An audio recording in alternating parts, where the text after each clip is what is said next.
Let me ask you a question. How long have you been working on your novel? If you just winced a little, then you need to hear this. I've identified the 5 roadblocks that keep 97% of writers from finishing their novels, like waiting for the perfect time to write, feeling like you're not good enough, or getting stuck rewriting chapter 1 for the millionth time.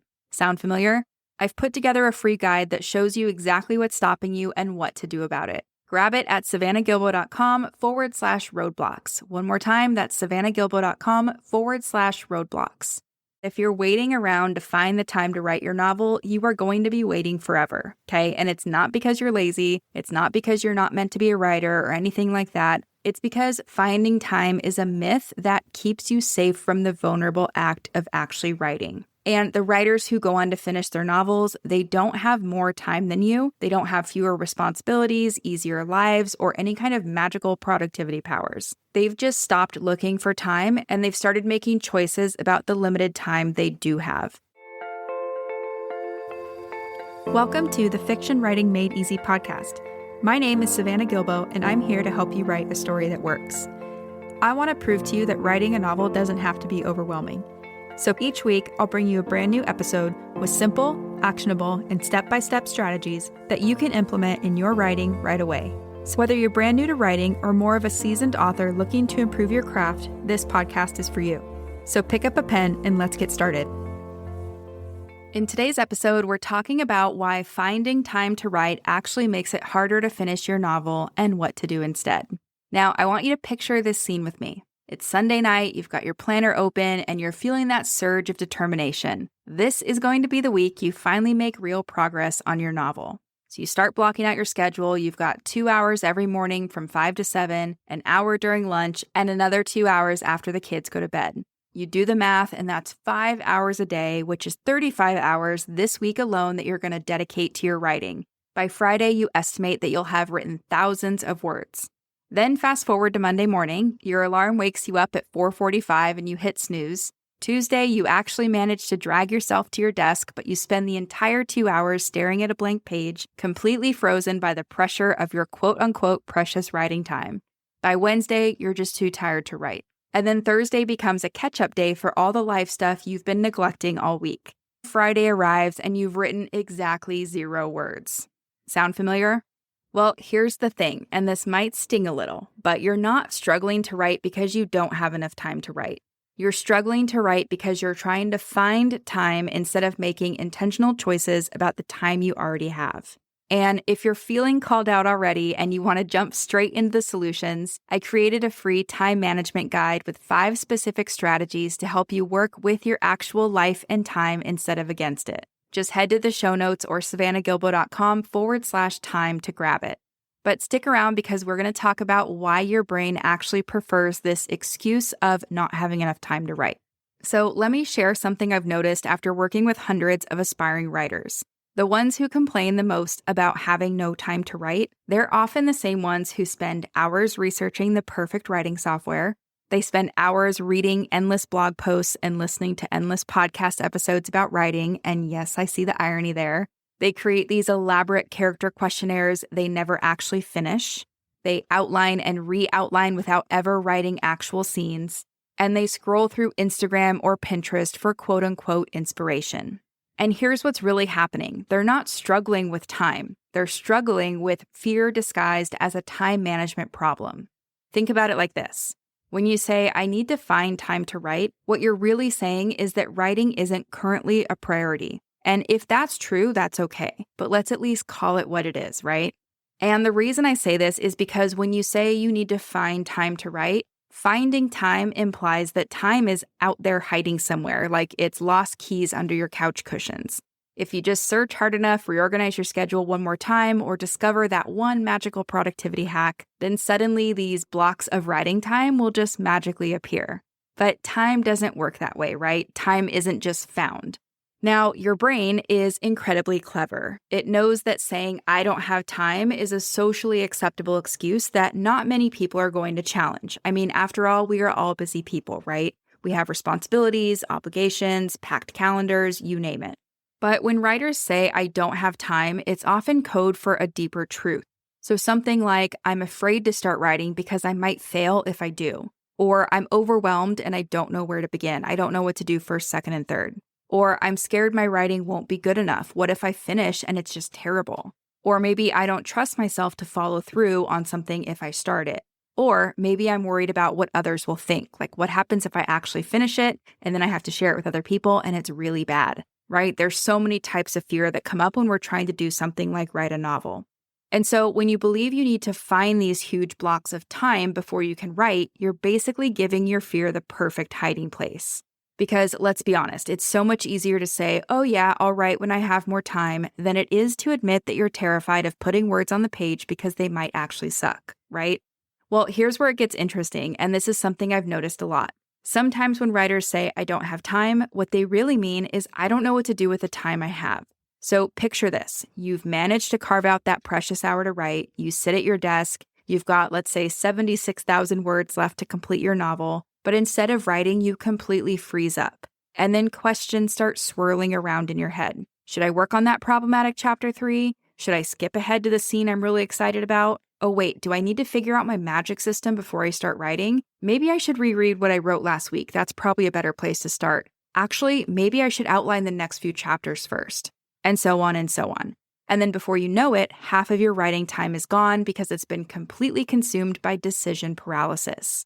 So yes, you've been at your desk and you've been quote unquote writing for 30 minutes, but you have 0 words. You have nothing to show for it, right? So without a clear plan, even abundant time or even having pockets of time can become useless time. If you think about it, this is exactly why some writers can produce more in 20 focused minutes than others can do in 2 scattered hours. It's not about having more time, it's about knowing exactly what to do with the time you choose to use. So when aspiring writers tell me that they have no time, typically what I ask them to do is to track what they do every day for a week. And I'm not doing this to judge them or shame them, I just want to see where their time goes. And I want them to see where their time is going as well. And what we usually discover is that it's not that they don't have time. It's that they've created these impossible standards for what that writing time should look like. So maybe they believe they need uninterrupted 2 to 3 hour blocks of time. Or maybe they believe they need the perfect quiet environment or the most clean, aesthetically pleasing desk. Or maybe they feel like they need the mental clarity and creative inspiration that only the muse can provide, whatever it is. So then when real life offers them, let's say 20 minutes here, 30 minutes there, they dismiss these pockets of time because they think, what's the point? I can't write a whole chapter in 20 minutes. I need a 2 to 3 hour block of time. I need XYZ. 20 to 30 minutes will just never cut it. But all this is really just that all or nothing black and white thinking, right? And this can be a huge time thief. So what if instead of trying to find time to write, you asked yourself, how can I honor my writing with the time I do have? And this little reframe can really start changing everything because first, it acknowledges your current reality instead of waiting for some mythical perfect future that most likely is never going to exist, right? Second, it treats your writing as something worthy of a spot of honor, not something that's just squeezed in around the edges. And then third, it focuses on you taking action over the perfect circumstances or the perfect block of time. And the writers who make this kind of mindset shift and put these thoughts into practice, they stop seeing time as the enemy and they start seeing it as just another creative constraint that will actually help them write. So let me paint you a picture of 2 different writers. Writer number 1 believes she needs to find time to write her novel. She waits for her schedule to clear, she waits for inspiration to strike, and she waits to have the perfect 2-hour window. When she does get the time, she spends it trying to decide what to work on, then months pass and her novel remains unwritten. Now, writer number 2 has made the mindset shifts that we just talked about. She knows that she has 15 minutes while her coffee brews. She also knows exactly what scene she's working on because she spent 2 minutes yesterday leaving herself a note. She opens her document and she writes 200 words. They're not perfect words, but they are real words that are on the page.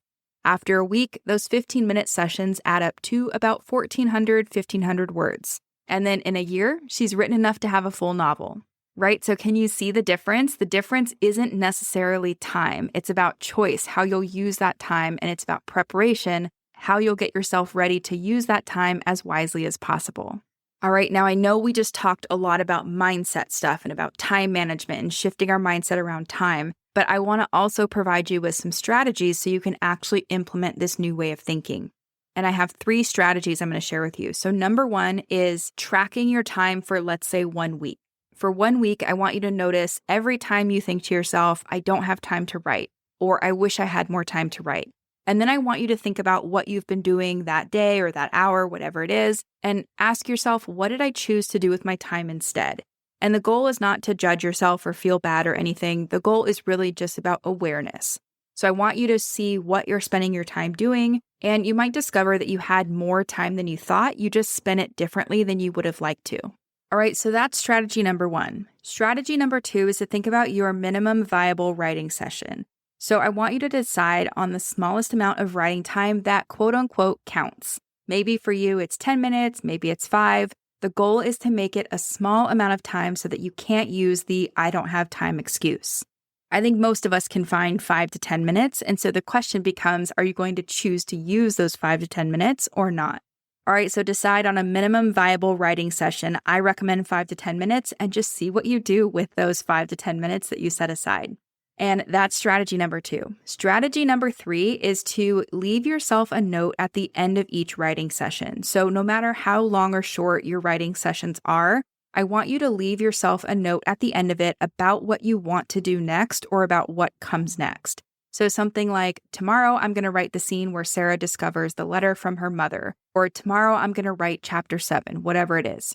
This will really help cut down and hopefully eliminate that sense of decision fatigue and help you dive straight into writing when you sit down next time. All right, so strategy number 3, leave yourself a note for your next session. And you definitely don't have to do all 3 of these things. You certainly can if you want to, but I recommend just picking one, seeing how that works out for you. If it works out, great. If it doesn't, that's okay too. Just try another one next week. All right, now to recap everything we talked about, I want to leave you with a little bit of an uncomfortable truth. And that uncomfortable truth is that if you're waiting around to find the time to write your novel, you are going to be waiting forever. Okay, and it's not because you're lazy. It's not because you're not meant to be a writer or anything like that. It's because finding time is a myth that keeps you safe from the vulnerable act of actually writing. And the writers who go on to finish their novels, they don't have more time than you. They don't have fewer responsibilities, easier lives, or any kind of magical productivity powers. They've just stopped looking for time, and they've started making choices about the limited time they do have. So they've stopped saying, I'll write when my desk is clean, or I'll write when I have 2 hours, or I'll write once I figure out that plot hole, whatever it is. And they've started saying, I'm writing now, even though XYZ. So even though I haven't figured out that plot hole, even though my desk is messy, whatever it is. And here's the crucial part. Most of them know what they're going to do before they sit down to write. All right, so you have 2 options from here. Option 1 is you keep searching for those elusive blocks of perfect writing time, staying safely in the planning and dreaming phase where your novel can't disappoint you. Or you can go with option 2 and you can accept that your time isn't out there hiding from you. You don't need to find it, and start honoring your writing with the time that you do have. If you're ready for option 2, then go download my free time management guide that includes 5 specific strategies to help you work with your actual life and time instead of against it. And these strategies are not about finding more time. They're about making the most of the time that you choose to give your writing. So head over to the show notes or go to savannahgilbo.com/time to download the free guide, and you'll learn how to use small pockets of time effectively. And yes, even 15 minutes matters. You'll learn how to work with your natural energy rhythms instead of against them. You'll learn how to create sustainable writing habits that fit your real life, how to stop the perfectionism that's stealing your writing time, and how to build momentum even with the busiest schedule. All right, so one more time, that's savannahgilbo.com/time. And last but not least, if you're ready to go beyond time management and if you want a complete roadmap for actually finishing your novel, make sure your name is on the waitlist for my Notes to Novel course because doors are opening again very soon. And in that course, I teach you exactly how to brainstorm, outline, and write your story, even if you only have 30 minutes a day. All right, so I'll put the link to that in the show notes as well. You can also go to savannahgilbo.com/waitlist to get your name on the waitlist for my Notes to Novel course, which will be opening again very soon.